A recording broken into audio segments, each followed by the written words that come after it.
Hello, money queens and listeners. Welcome to Women Behind the Millions.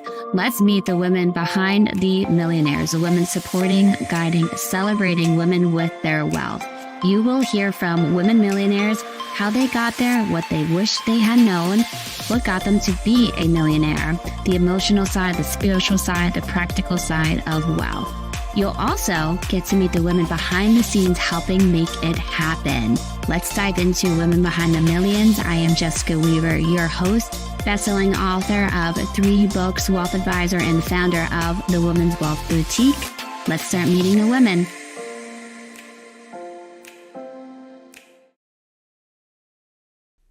Hey, ladies. Hello, money queens. Welcome back to Women Behind the Millions. Tonight, it feels like we've been doing a few of these Wealth Boutique exclusives where we're bringing in different key people on our team at the Wealth Boutique as we go through the journey of divorce.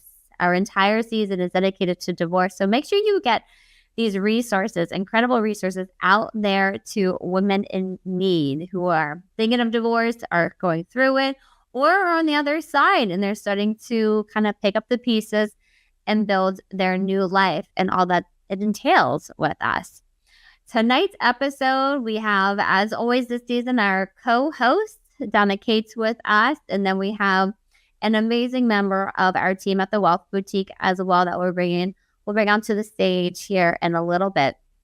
But first, thinking of our guest story and what she's overcome. She was also the recipient of our Girl from the Gas Station Award this year for 2024. And this award is very special to myself and especially to Alyssa Goman, who is our creative director at Pink Fix Productions and at the Wealth Boutique. The word represents, we call it an alchemizer. It's creating something out of nothing. And that's what I think of when I think of our guest tonight, of forging your own path, even when things are taken from you, stripped from you, where you weren't given opportunities, you really had to create them yourself, and the perseverance of it. And I'm sure we're going to touch on her own personal journey as well, personal side and professional side. But couldn't help but think of this little prayer mantra whenever I think of our guests here. I expand in abundant success and love every day as I inspire those around me to do the same. We were just doing a little practice with Enneagrams, and our guest, she said that she is the achiever. And one of our team members says, of course she is, because if she can put her mind to anything and it's going to get done. She's going to make it happen. And part of the Alchemizer Award, Girl from the Gas Station, the two. So I expand in abundant success and love every day as I inspire those around me to do the same. It's not about you, ladies. It's not about you. It's about the lives that you touch each and every day when you show up at your highest self, when you put the work in to grow personally. There's a huge ripple effect on it. And not everybody in your world's going to notice it at first, but they will. So don't expect them to start cheering you on right away. You're going to go through a lot of change. You're going to go through a lot of healing, which results in some triggering as well. But they are going to start to notice and observe you. It makes me think of something that I wrote in my first book, actually, Strong Women, Stronger Assets, about how it takes, usually takes about 4 weeks for people in your world to start to notice you and the change, the healing that you've done, the movement, the progression you've had in your life. It takes about 8 weeks from that next outer circle to take notice, 12 weeks right from that next level out there as well. And usually it takes us the longest to notice it because we're in the thick of it day in, day out. But when you take that pause to look back on all that you have overcome, you will see how much you have expanded in love, in grace, hopefully in wealth and abundance as well for it. On tonight's episode, we really are going to be talking about your legacy here. And that's a huge piece of it. What's that mark that you've left on this world? And how can you set your loved ones up properly, even if you are no longer here? And me personally, as a mom, to know that if I'm not here, I can still pay for my children's education or my daughter's wedding dress or their weddings or their children's college funds, that there's still going to be that legacy for myself. And then for our work here at the Wealth Boutique and Pink Fix Productions, right, the resources from the books, this show, I know whoever it is going to step into this role, if I'm not here, and run with it. And I have full confidence that the message that your story matters, that you have an impact in this world, that you have your legacy and you're deserving of wealth, right? All of that's going to continue on long after I'm no longer here. That's why we do this show. That's why we do these resources, because all of it is a legacy for these incredible women and resources. And with that, I'm going to bring my co-host, Donna Cates, up on stage. Welcome back, Donna, to another episode of Women Behind the Millions. How are you tonight? I am doing fabulous and so glad to be here. Oh, I'm excited for you to be here as well as we dive into the world of estate planning and legacy. What do you think of when you think of estate planning? I think, oh my gosh, I got to go do all that hard work, and kind of get fearful about it. And we don't really want to talk about it. So we just kind of kick the can down the road. But the reality is we have to have our documents in place so that we can push forward and have that legacy that we give to the world. Yes. What are the main objections that you get when you bring up estate plans to clients when they need them? The first thing is it's going to cost them money.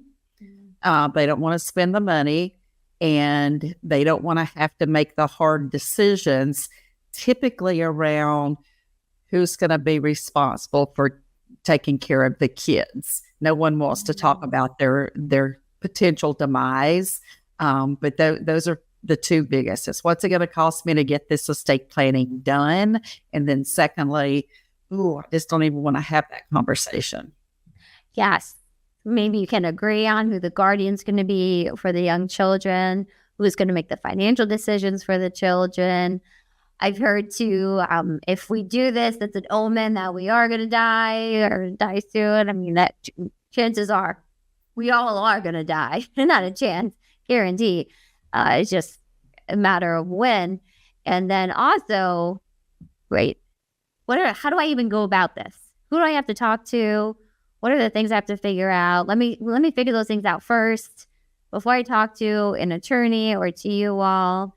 Like, usually you can get so many good ideas by just reaching out to the professional instead of having to figure it out all yourself. They're going to come up with some very creative, strategic ways of leaving your money or bringing your family members in as well for it too. What are you looking forward to asking our expert tonight on estate planning, Donna? I'm really excited to hear about how easy it can be to go through the process, how empowering it can be to know that it's done, that we've checked that item off the to-do list. And I'm especially looking forward to hearing about how important estate planning is when you're in the middle of divorce. Oh, yes. Chances are they probably had their estate documents done with their birth of their first children, I would guess. Maybe haven't looked at it since then, and a lot has changed in the family dynamics, we will say. And with that, let's bring Camille Ledda to the stage. And then let me introduce her and set the stage. Camille Ledda, or Cammy, as we call her, is a director of operations at the Wealth Boutique. She has over a decade of experience in the financial services industry. She spent most of her career working here in Manhattan.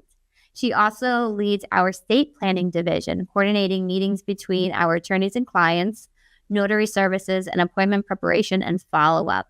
She spearheads, monitors, and services the entire estate planning process from start to finish. Cammy, thank you for being on here tonight with us. Thank you for having me.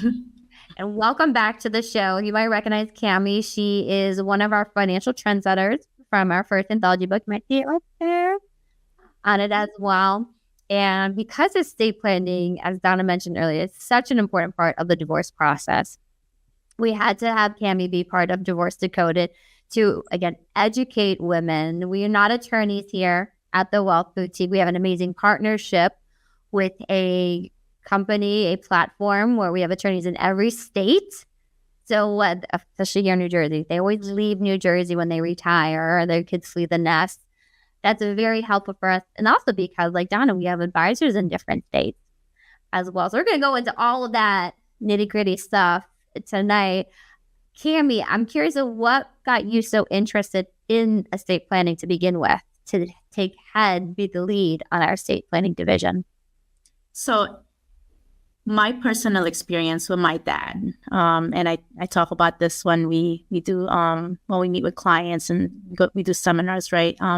My dad didn't have an estate plan, and it built chaos in our family. So it's very personal to me to make sure that, you know, families are not destroyed, family relationships, you know, they're not hindered because of fighting over assets, right? And I talk about me and my siblings. Even when my dad was dying and we had to decide what we would do, he was in a ventilator, basically. So, you know, the doctors came to us and say, hey, what, you know, this is your dad's well-being, this is how he's going to be for the rest of his life. And you guys have to decide whether, you know, you're going to continue having him live this way, or, you know, you're going to let him go in peace. And there were a lot of disagreements between me and my siblings. And it's very, very sad to say that to this day, one of our siblings does not talk to us because she didn't like the decision that we had to make. And with estate planning, I feel like, you know, you can relate that information to your children, to whoever has to make those decisions, saying, this is how I want to be treated. And it stops the fighting. It stops the breaking of the relationships. I'm sorry that your family went through that. And the money and after that happens, money and grief do not mix well. But when you're making those very big medical decisions as well, and having 4 different siblings, makes it a very challenging way to move forward and keep the family dynamics intact as well. Donna, do you have any personal family stories like that? Where siblings not talking, cousins, different issues? Yes. And the thing is you have to remember that when you've done your estate planning, you're basically expressing to anybody what your wishes are. So you're still in control and you're taking that burden off of your family members. But I actually have a client whose husband died, and he actually died during the middle of a divorce process. So it got really complicated. They were in divorce proceedings. He died. And then there were arguments over beneficiary designations that he had made because he was planning the divorce. So everything ended up in a big hot mess. But it was all, the beneficiary designations were a legally binding document. So they had to fight that through the court system. But families, you never know. You never know how your family is going to react. It's an emotional time for everybody. In any of the decision making that you can take off of these, your family will be so helpful. Oh yeah, thinking of my mom, her parents divorced when she was 4 years old. I mentioned before on the show. Something we haven't touched on as much yet, and I want to talk about this tonight especially, is that second family. How important it is. And again, we are not attorneys here, but just to educate people on, when you have children from a previous marriage and now you're going into another relationship, it's so important to protect your children from that first marriage, and so honor your new spouse, future children, other relationships as well. So my mom's father got remarried and had another daughter. There was a big age difference between my mom, who was the youngest of 3, 2 older brothers, and then her half-sister. And my mother, during the divorce agreement, was that my grandfather, her dad, would pay for her college. And halfway through college, he passed away from a heart attack. And he did not have a will. And he lived in my mom's grandmother's house. And there was the antique gun collection, sword collection, cars. He was a big collector of items. So passed away without a will. Everything went to the wife, who obviously did not pay for tuition anymore for my mom's college. She paid out of pocket the remainder of it. And everything then got left to her half sister. And this was my mom's grandmother's belongings and collections. And they were hoarders, and everything just kind of fell apart from there as well. And what's even crazier is that when my mom's mother passed away, her half-sister had the audacity to lay claim to inheritance on that side, even though they were divorced for probably 50 years at that point. Tried to get money from there. My mom was like, you received all of my father's inheritance. None of the other siblings from the first marriage received any of it. So when you have children from a first marriage, it's very important to protect and honor them. And you can do that rightfully with taking into account future children, future spouses as well for it. And two, Camille, what are you surprised by most when it comes to the estate planning stuff? Throw you a curveball here. I think the beneficiaries, people leave things to their cats, dogs. Yeah, and we have no clue how important. You learn a lot about our clients and who's important to them, and fur babies are very important. Yeah. Me too. Donna, when do you recommend women update their estate documents during the divorce process? Most states in the legal process are going to recommend that you do nothing differently until the divorce is finalized. Now, and think about like beneficiary-driven documents, a 401k. If you're contributing to a 401k and you currently have your spouse as your beneficiary, and you decide to change that beneficiary designation, your spouse is going to have to acknowledge it if you make it somebody other than the spouse. So that's, but anyway, the answer to the question is this keeping the status quo through the divorce process, but as soon as it's finalized, that's when you want to make those changes. And the unfortunate thing for a lot of women is that by the time they finish the divorce, they're through with everything. They just want to be done. It's like, all right, that's over. But we do have to do that post-divorce planning, which includes reviewing all of the estate documents, figuring out the new people that you want to assign, and retitling beneficiary designations on all of your accounts. Yes, things that are very often forgotten: the beneficiaries, your 401ks, your IRAs, life insurance, the group life insurance through your work, taking disability policies, where all these different components. What other life events, Cammy, would you recommend or suggest women start to update documents? Anytime there's a big family dynamic changes, let's say you have a child that gets married, right? And you want to keep the inheritance in the bloodline. Let's say you're not too crazy about who your child is getting married to. You should be updating your estate plan, any that's in the family. That's the rule of thumb for me. Any big family dynamic changes, or every 3 to 5 years. But I do want to piggyback on something Donna said earlier in regards to not doing anything until the divorce is final. So with our estate plan here at the firm, you get your financial power of attorney as well as your healthcare power of attorney. If you are going through a divorce, you want to make sure that your agent, in fact, the person that makes decisions on your behalf, if something happens to you, gets updated. Let's make sure that it's not that person that you're divorcing, right? Because the last thing you want is you're in the hospital and they're asking for the next of kin to make a decision on your healthcare, and it's your ex-spouse. Well, your soon-to-be ex-spouse. Oh, good point. So you can update those and then update the will, trust, things like that afterwards. What about assets? And again, we're not attorneys here, strictly educational. Assets that are in a trust, and now you're going through a divorce, right? Some of the questions we get is the money or the asset, the house account stuck in that trust. Take us through what that looks like, Cammy. Are there ways to dissolve the trust? Assets that are in the trust? Yes, they created a joint trust, a marital living trust together, and they placed their house in there or an account in there. What can we do with that?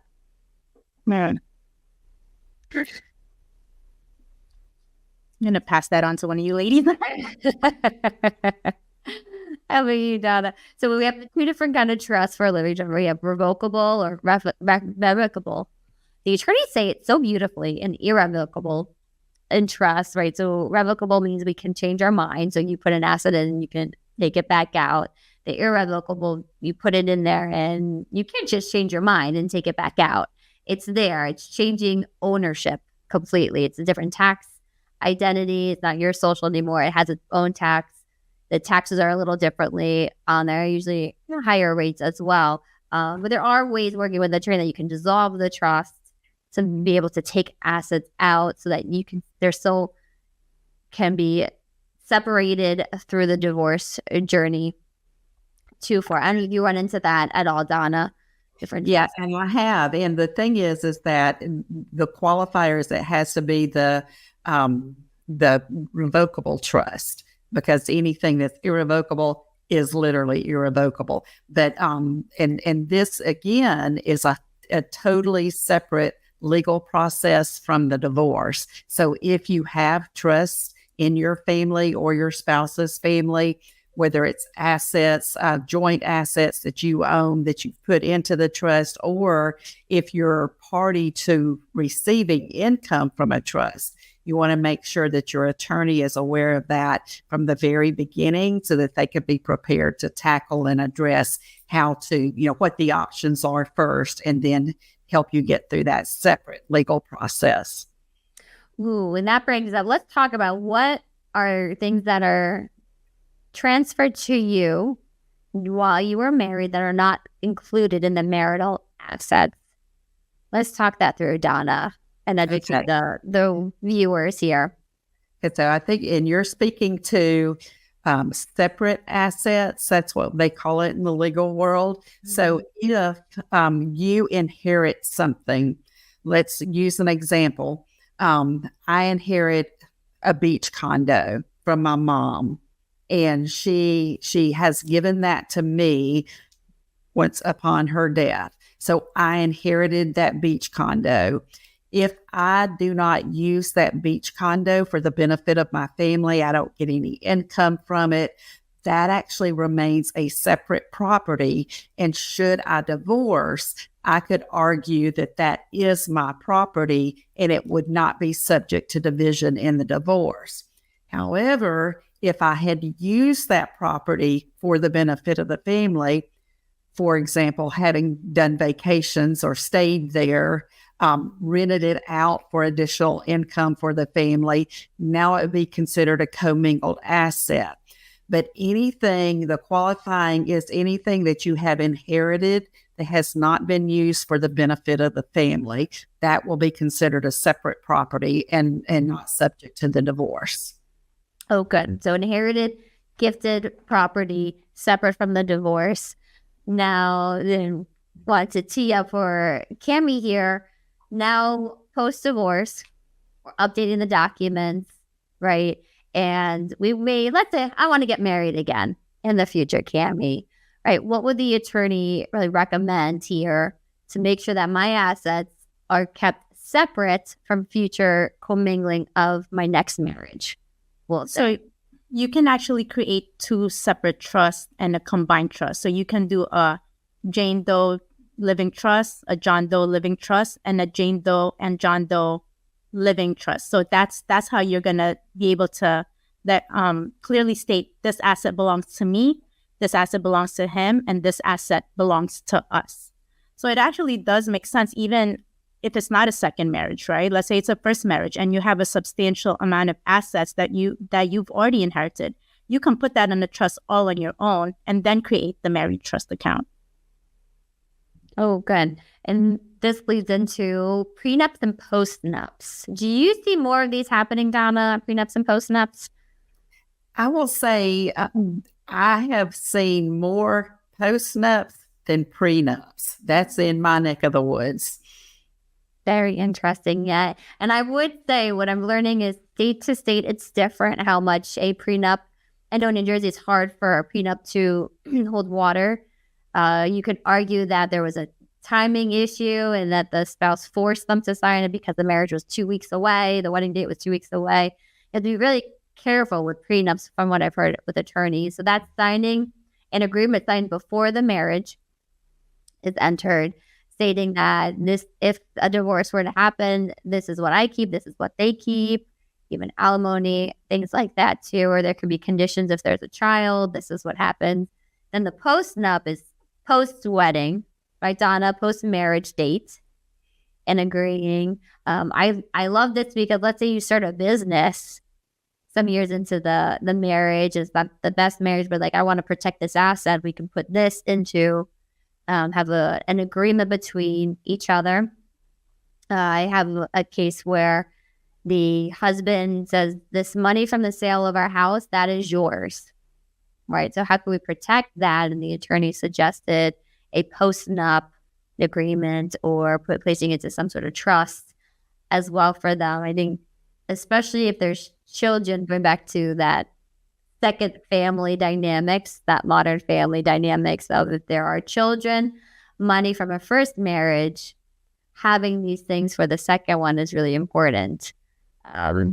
It's really what estate planning doing. It's validating those relationships, that they meant something to you enough that you took the measure to plan properly for them. I remember my father was sitting on a plane next to, it was the mom who's lost her adult son, and he had 4 children. He passed away. They were grade school and some in college, and he didn't have a will. He didn't have life insurance. He didn't have very much, so the family had to move. The kids had to go to cheaper colleges or leave college, and they went through a period where they were very resentful to the father because they thought if he loved us this much, he would have taken the time to plan. And it broke my heart because clearly he had so much love for his family. But that's how they're going to remember him. And like, if we could just do this little bit of work now to validate those relationships that we care so much for, it will mean the world to them if something were to happen to you, when something happens to you as well for it. So talking about Kimmy, what would you say is the main objective for our clients going through the estate planning process? I don't have much. I've heard people say, well, I don't really have much, but it's not about having much. It's, you talk about the children, right? Who are the guardians of the children would be, right? Let's say you went through a divorce and you have sole custody, and let's say your partner has some type of addiction and you don't want the children to go there as the guardian. You get to put this in this contract, because that's what a trust is. It's a contract saying that he doesn't get guardianship. And there's just so many detailed information outside of assets that you put in the trust. It's a binding contract. So if you have some type of asset, right, and you have people that you want to make sure that you're taking care of, you should be creating a trust. And thinking of, you mentioned addiction, right? Addiction, special needs. If you have dependent children or siblings, we have a case where the parents just passed away, so she's now becoming guardian of her special needs sibling as well. What are some other cases, Donna, as we're thinking this through, a mental illness? I have one client who has a drug addict for a daughter, and they have literally set up a trust so that anything that she inherits from them will go through the trust. so that she doesn't end up getting all access to all of those assets at one time, which could be devastating. So that's a personal experience that I've had. And another was the client's son is a spendthrift. I mean, he just doesn't know how to manage money, and she wants to specify when he can actually access money. So she's put in ages, he can get this much at 25, this much at 35. So that's, she's able to put parameters around that. Even though she's no longer here amongst the living, she can actually dictate how that works while protecting her son. Yes, exactly. Protecting them. When you talk about addiction or special needs, there are times where they will have these periods where they gamble, or they buy a ton of lottery tickets, or they can be very impressionable of a friend who has a scheme and wants some money to invest in that as well. So some protections, my father calls it, I know for his own money, he said, I give you guys a few chances to blow the money. So at 25, 30, 35, because ladies, right, if I inherit money at age 20 versus age 30, I'm going to spend it very differently. Very, very differently. And it can also be, Lauren Wood gave this example where she was in a meeting with a client, high net worth client, and they were telling the heirs, their children, that they're each going to inherit $5 million. And she was very, very excited to be part of this conversation. And couldn't wait to see their faces light up. And it was the complete opposite. They were so scared and overwhelmed with that amount of money. They didn't know how to manage it. They were terrified that they were going to blow it or not do justice by what their parents had done with it. It just felt like a lot of responsibility and a lot of pressure as well. And I can see how a trust could help somebody receive that money, that it's not all on them, that there are guidelines, that there's somebody that can help manage the money for them, help just guide them along, even remembering things like tax returns, the legal aspect of a trust as well. Camille, how about, what does the process look like at the Wealth Boutique for clients to come in who need to get the estate documents done initially, or updating them as well?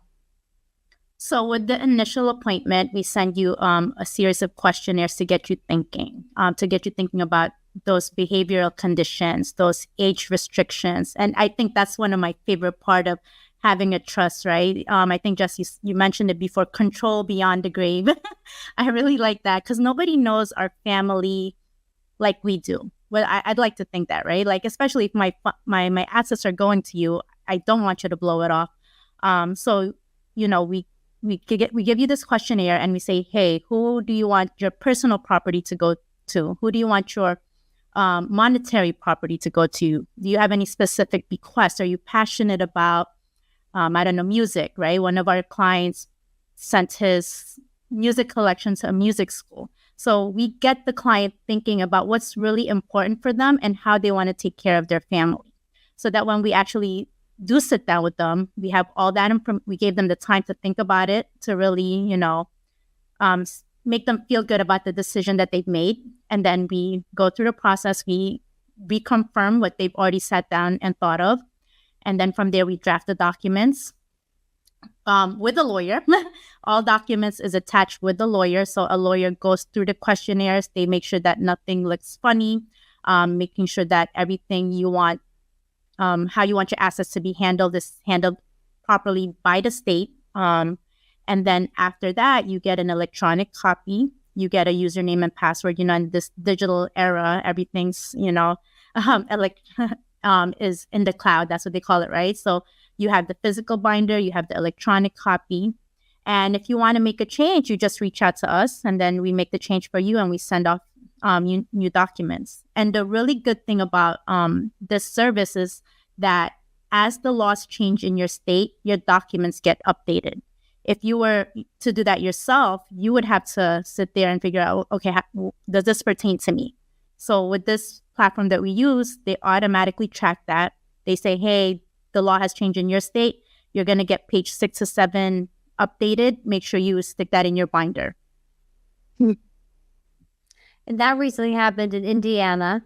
Right? Yes. One of our advisors, Lauren Wood, and her clients, that got updated. Even if you did it yourself, I mean, like Legal Zoom, let's say, one of those online platforms, or even through an attorney, they're not updating it with this. From what I've seen, I don't know about you, Donna, but I haven't noticed that much hands-on. But usually, once they're drafted and done, they're sent to you. I've also heard complaints that the attorney's office hasn't kept them on file either, or the attorney retired and now it's kind of, there's nothing there for it either. So having that lifetime access online. And what would you say the process takes? How many weeks from start to finish? Max 2. It's 7 to 10 days to get the physical copy. No more than 2 weeks. Yeah. As it once the initial drafts are sent down, and if you review them in a timely manner, 2 weeks versus what we've seen on the other side, several months of it as well. Now, I have to say this too. I think the other advantage to it is that you don't have to go anywhere. We actually meet virtually, and that saves time. And it saves excuses because we make the appointment, we show up. The other comment that I wanted to make that I think is very empowering is, like Kimmy said, you're getting this comprehensive checklist ahead of time, because there are going to be things that you go, oh, I didn't even think about that. So having the time to process and sleep on the decisions that you're going to be making, and then showing up for the meeting. I know a lot of clients that just go in and schedule an attorney meeting where they go into an estate planning firm. They'll show up and they get the questionnaire when they're there.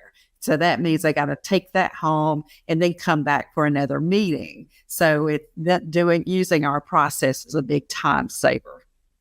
I agree, Donna. I've seen that's where it kind of falls off the wagon, where they get that questionnaire back. It's too overwhelming, too many things to fill out, whereas we know most of the financial information to begin with.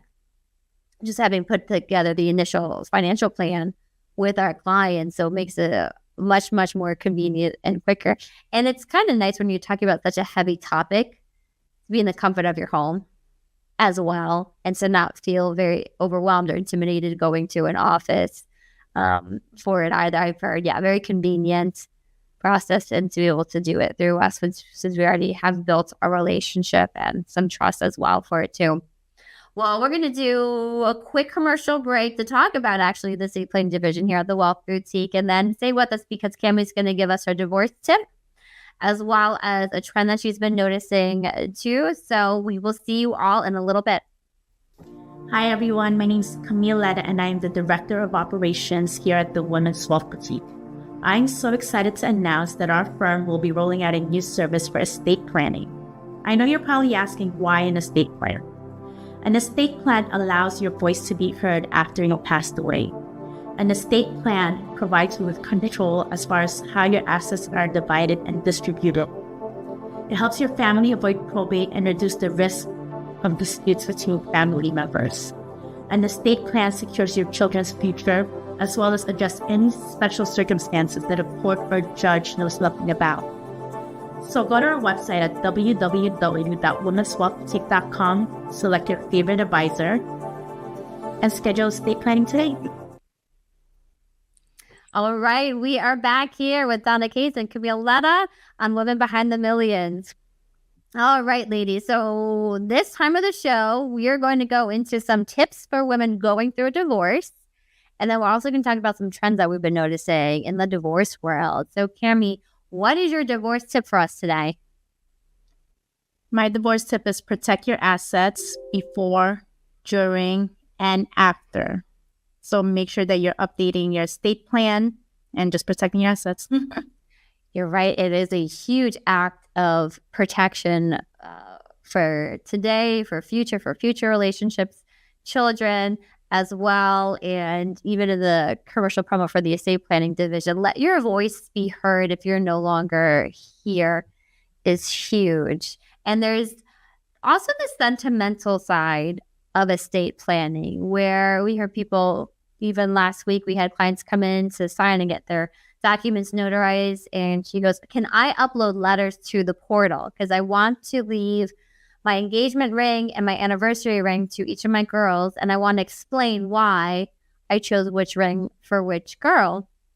I said, well, when there's a place in the binder as well you can pour, but of course you can upload it to help explain, because if she's no longer here and the children, the dogs are confused, why did I get this ring and not the other ring? And they'll have so many questions that they just won't have closure to either. So I love the idea of explaining things through a letter. It's part of the legacy as well for it. Donna, have you noticed any other kind of sentimental ideas for women with their estate plans? I'll say that I think the most sentimental thing that I have seen recently was with someone who was post-divorce.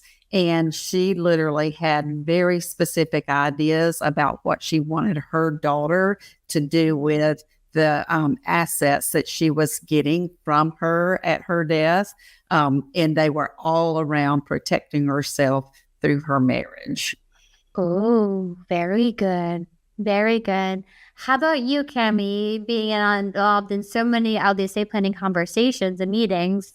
What are some interesting pieces that you've noticed on the sentimental side? The sentimental side, we've had a client that wanted to leave her father's old BMW to her nephew. She said it had no monetary value. It's very old. It doesn't run. But she wanted the nephew to remember the grandfather, basically. So I thought that was very nice. Oh, that's very sweet. Very sweet. I love hearing all these things, and I can integrate them as well into my own family. I wrote for my son Mikey every Monday for the first year of his life. I wrote him a letter, and you could tell what I was going through based on the letter, because he was born New Year's Eve of 2019, and then 6 weeks later, COVID hit. 8 weeks later, so I was going through all of that and figuring out a lot of things when it comes to work too, which led to us creating here the Wealth Boutique.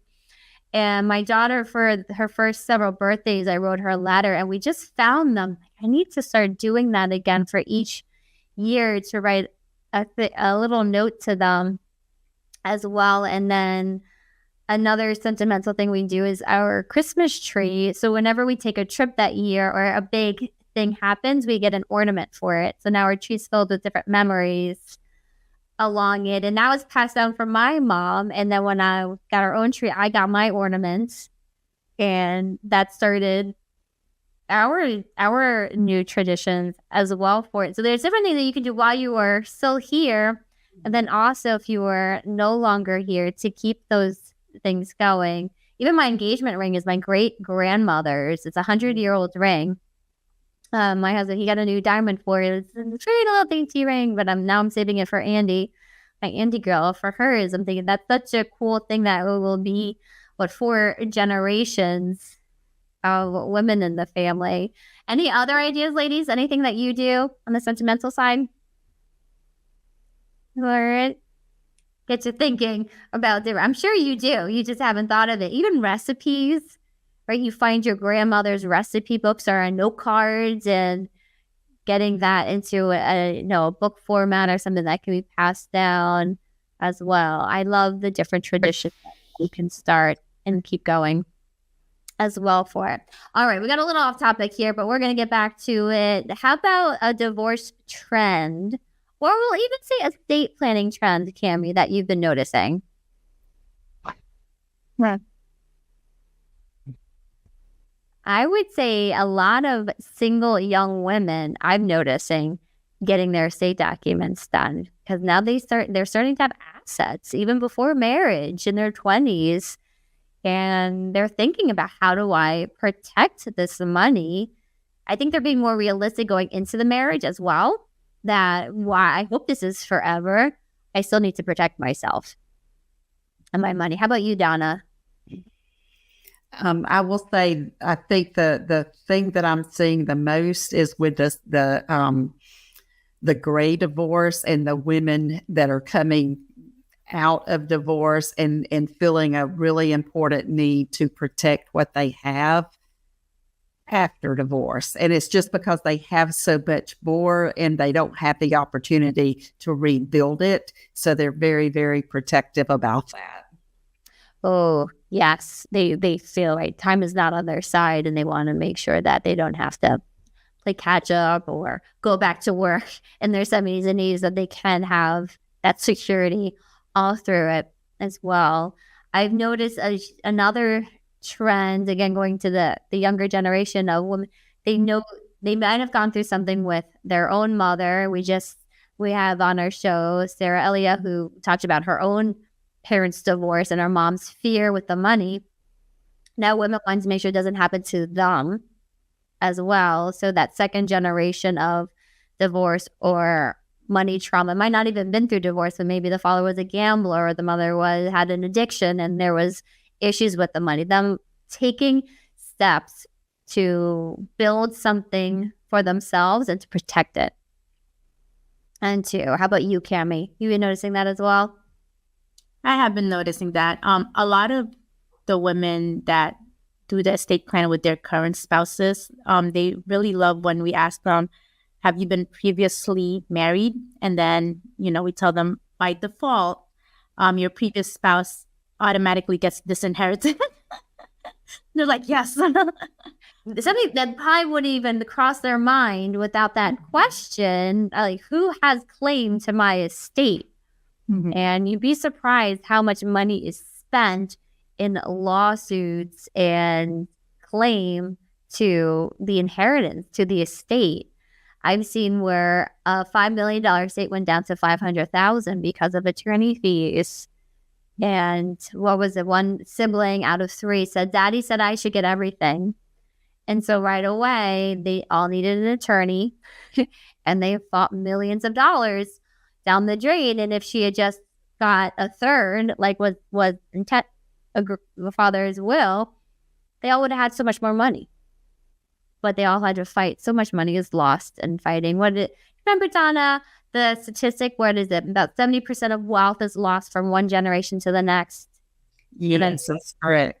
And is it 90% from then to the next generation? So from 2 generations down, about 90% is lost from attorney fees, taxes, or penalties, especially if you have a portfolio of real estate, forcing the sale of real estate in a bad market or too quickly, and you're not optimizing that as well. So going back to that protection is huge. As Cammy said, letting your voice be heard, validating relationships, and some control beyond the grave, like some sense of control for it as well. All right, Cam, we got one more question for you. I feel like you're in the hot seat today when it comes to the estate. So last question of the night. What makes you a woman behind the millions?